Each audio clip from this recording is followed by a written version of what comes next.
Hello, hello, magandang hapon sa ating lahat. Ito po si The Political Labandera 4.0 at nandito po ako.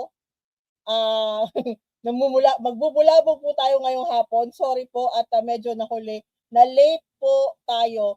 At bago po ako mag-start sa ating napaka interesting na topic na ngayong hapon, ay baka nagtataka kayo kung bakit ako ay nagpa-podcast na po ngayon. Unang-una po, nagpapasalamat ako kay Niolo, kay Tamski, at kay Tita Missy sa oportunidad na ito na makapag-podcast na po dito live sa YouTube.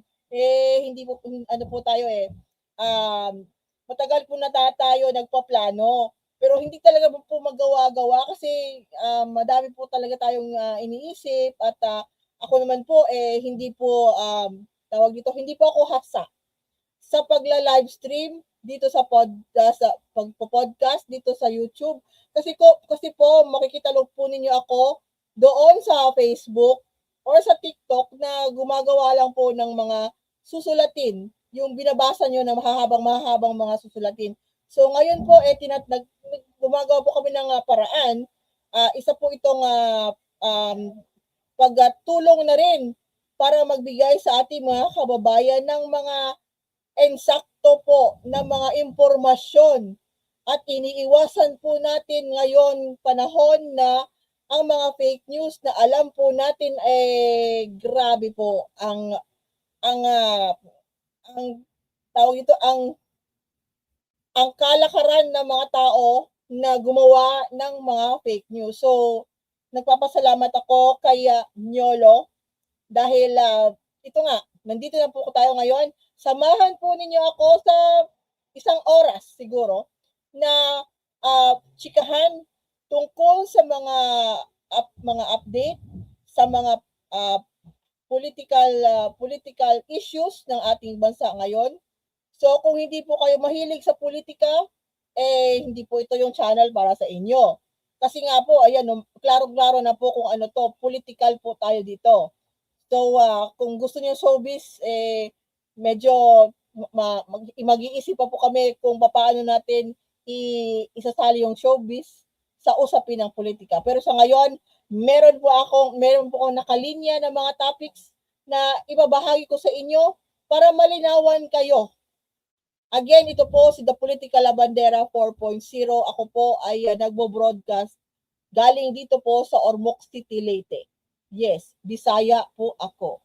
So, unang-una po sa lahat, alam naman po natin sa mga sumusubaybay ng politika dito sa ating bansa ay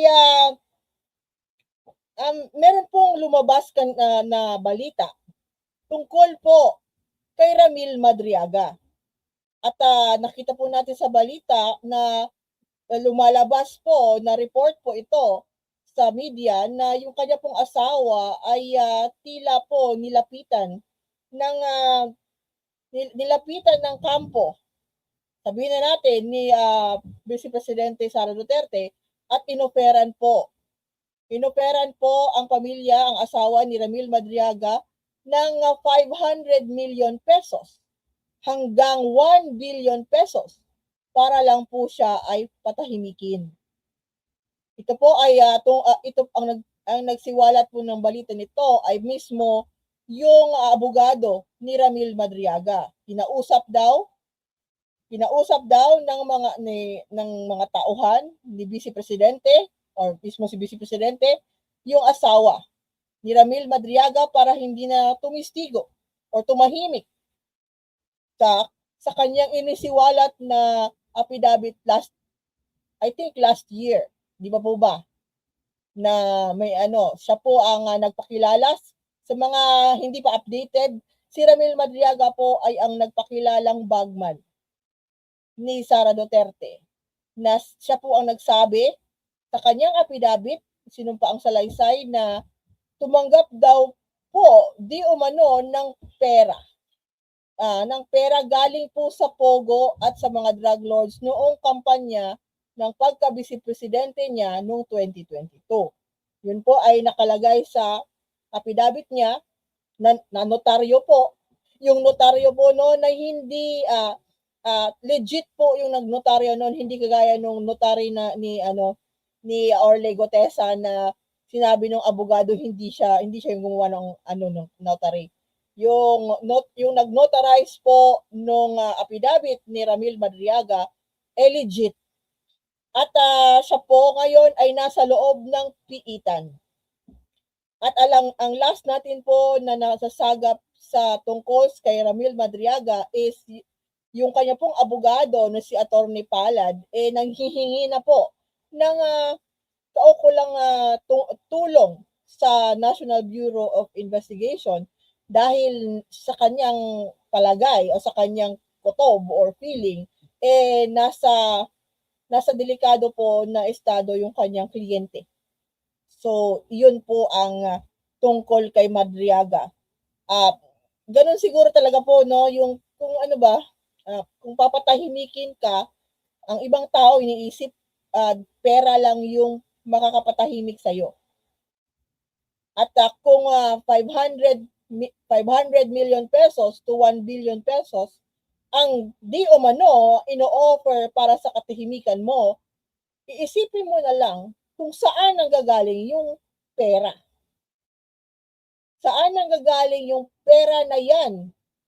Kung yan po ay sinasabi na galing po sa Vice Presidente ng Pilipinas para patahimikin ang tao na pinapangalanan siya di umano sa mga anomalya ng confidential funds at na pwedeng gamitin sa kanya laban sa kanya sa impeachment trial na paparating.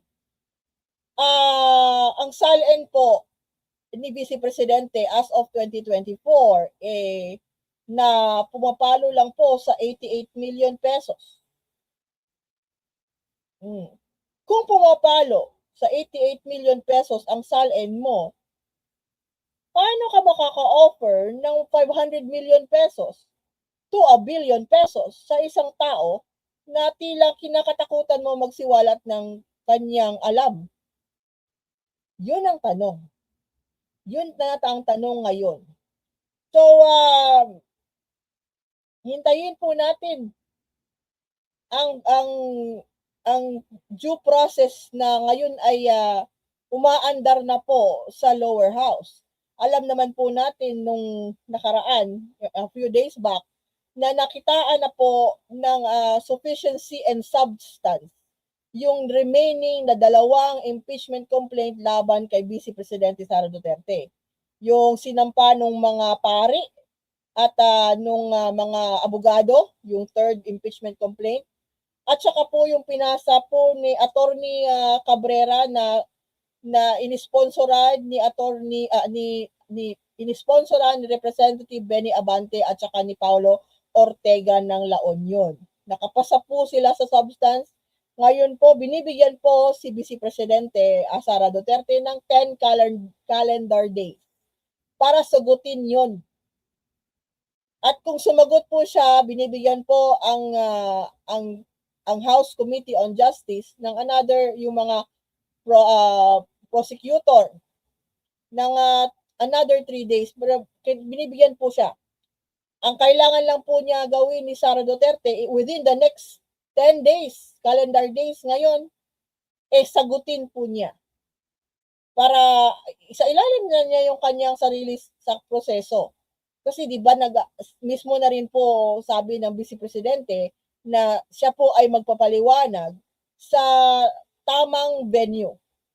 Di ba? So tamang venue na po ang Kamara. Tamang venue, kung ayaw niya sa Kamara, doon po siya magpaliwanag sa impeachment trial niya na medyo hindi na po niya makokontrol kung maglalabas na po doon ng sangkaterbang ebidensya laban sa kanya na nagsisimula sa question na paano niya ma-afford na paano niya ma-afford or ma-offeran ang isang tao ng 500 million to 1 billion para lang manahimik kung yung SALN niya 88 million lang po ang laman. So yun po ay palaisipan. Hindi lang yon, iisipin po din natin, si Duterte po, yung father niya, si dating Pangulong Rodrigo Duterte na nasa dahig, na mag-iisang taon na po ngayong March 11 doon, March 14 doon sa dahig. Ang bayad po sa abogado noon, hindi po yun na hindi po lang yung thousands ang bayad sa abogado doon sa dahig sa ICC. Pumapalo po sa mga milyones ang bayad noon.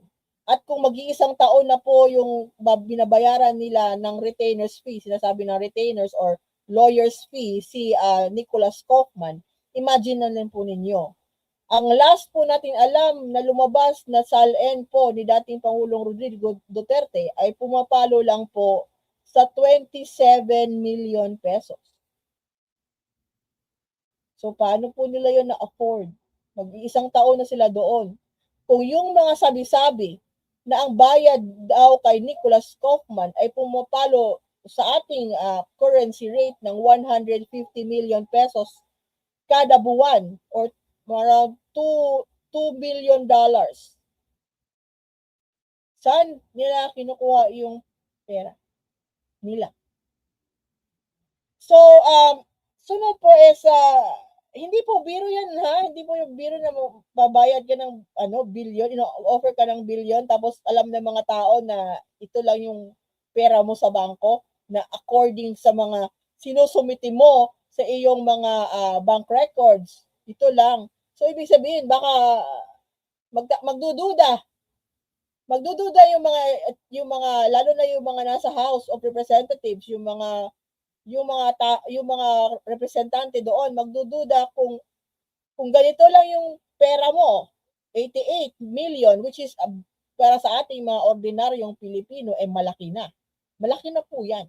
Parang nakapanalo ka ng loto niyan kung meron kang ganyang klaseng money. Pero it seems sa kanila yung mga level nila na mga presidente, mga public servants, parang maliit po sa kanila yan. Maliit pa po yung 100M sa mga politiko. Lalong-lalo na kung meron yung pagdududahan yung na kurakot. Maliit na po yung 100M sa mga kurakot ng mga politiko, di ba? So